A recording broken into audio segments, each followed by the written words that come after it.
going to be filming my May favorites. I haven't done favorites in a while, so a lot of the things I'm going to be showing you are things that I have been using consistently for the last few months or so while I was taking a hiatus from filming. But I think pretty much everything I'm going to show you is new. Maybe one thing is not new and something that I've used before and something I've shown before, but I think everything else that I'm going to show you is new. So that's cool. I have a nice mix here of low-end and high-end product. I do have a lot of face stuff, which is cool. Mostly foundations and things like that. So let's get started. When I took a hiatus from making videos, I was on a drugstore makeup kick, and I wanted to find some products that were relatively inexpensive that I could try out, because finances weren't that great at the time, and I wanted to kind of expand my horizons a little bit, because I've always been a fan of high-end makeup. You can't always afford it, and I wanted to try some things that were considered good quality, even though they were cheap and you could buy them in the drugstore. And one of the things that I bought that I am kind of obsessed with is the Revlon Color Stay Aqua Mineral Makeup. This stuff is crazy. I've never used mineral makeup before, so I was kind of unsure about whether or not this is something that I wanted to try. It's called Color Stay Aqua because it gives your skin a refreshed feeling, like you just splashed your face with water. And it sounds so weird, but it's so true. And the great thing about this is, during the summer months, this is quite possibly the most refreshing makeup you will use. It's like a nice little refresh, and it kind of wakes you up a little bit too in the morning, which is nice. It does come with this brush that I used when I first got it, but now instead of using this gross thing, I should probably get rid of this, I don't even use it anymore. I just take like a flat top kabuki and kind of just stick it in here, and I just, put it around my face and just blend it out, and it works really well. I really like it. It's definitely something I'd recommend. The makeup I used to use was Makeup Forever. I can't remember what it's called. I'll leave a little box below here and tell you what it was called, but I can't remember off the top of my head. I can't believe I don't have it still. I tried it, the Makeup Forever foundation, and it's great. It's a really good product. It is a little pricey though, but Makeup Forever tends to run a little pricey, but the quality is really good, so you know you're getting something good.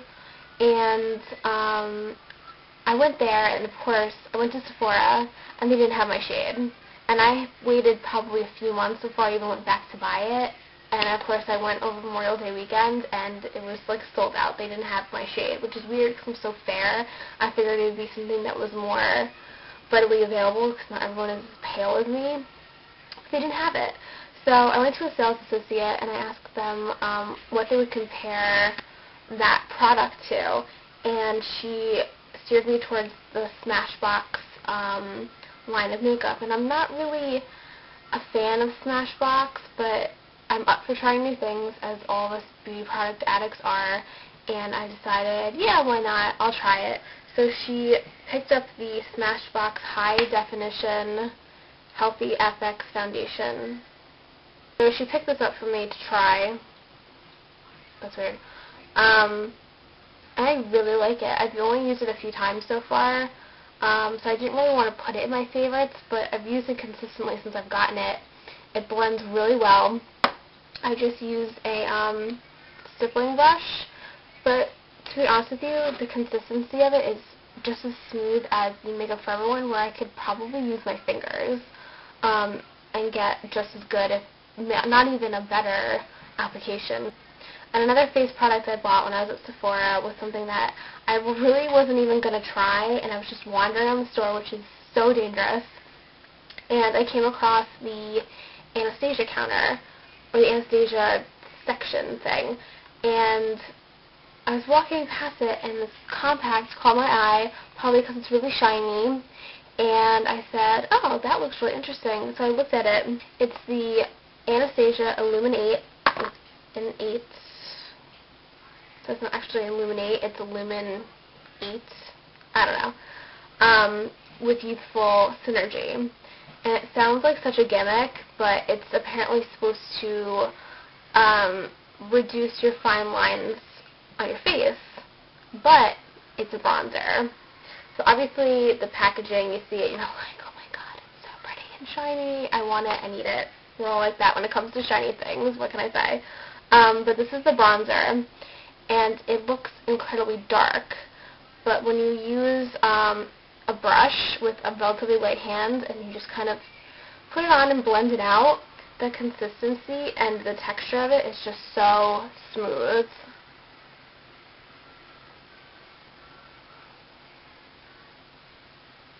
You can see it right there.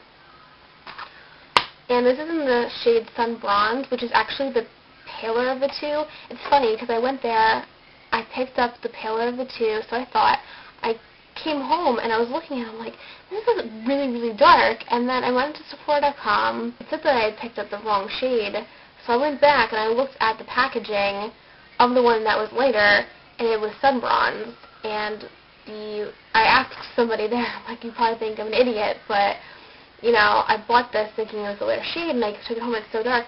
She said it tends to fade over time. It's kind of like a thin layer that they have over it that makes it look darker than it really is, and once you break through that layer, it becomes lighter. Even though this looks so dark, especially for somebody like me, a light hand goes a long way, and I just blend it out, and it looks really nice, and it looks natural.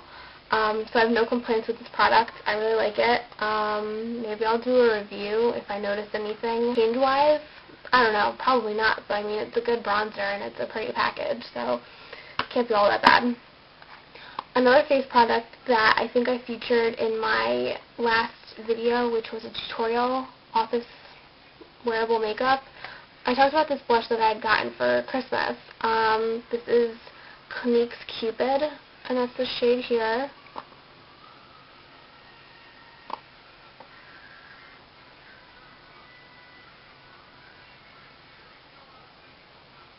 Having a little trouble getting it to show up. It's so dark in here that I don't even know if this is going to show up right. But it's right here.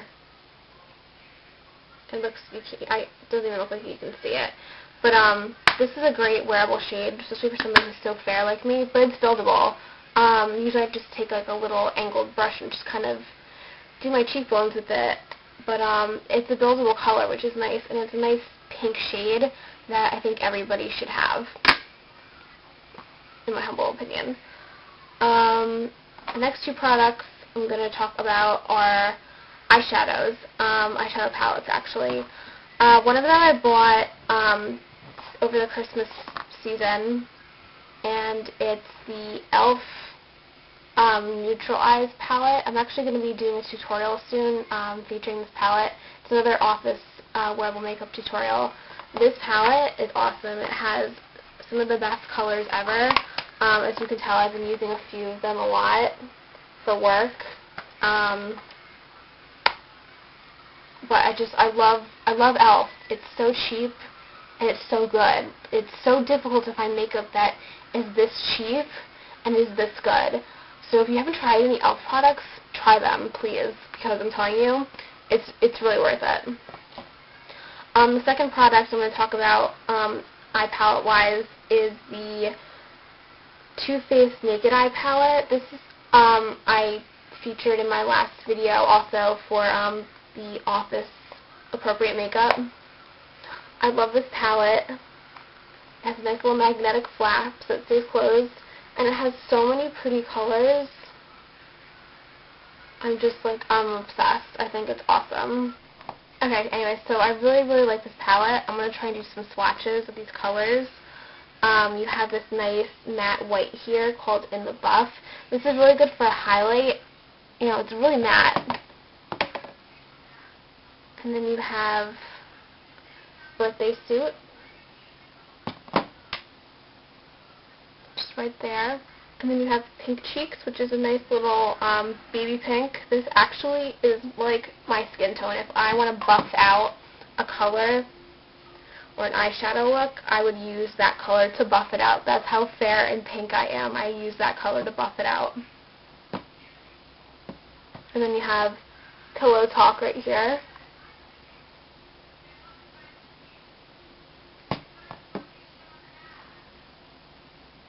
Like a Virgin,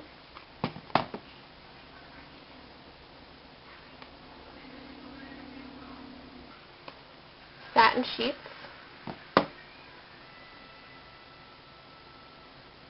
Unmentionables,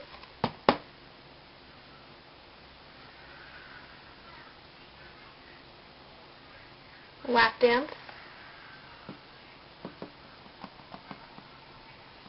just right there, and then you have Stiletto, just really, really nice matte dark color.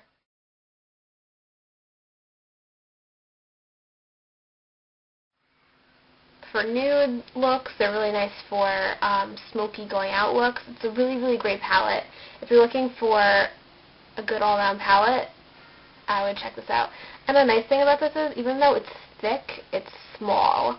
So it's a little bit easier to carry in your purse as opposed to, let's say, the Naked palette by Urban Decay, which is a really nice palette, but it's long. So if you don't have like a long purse and you're carrying something kind of small, this works.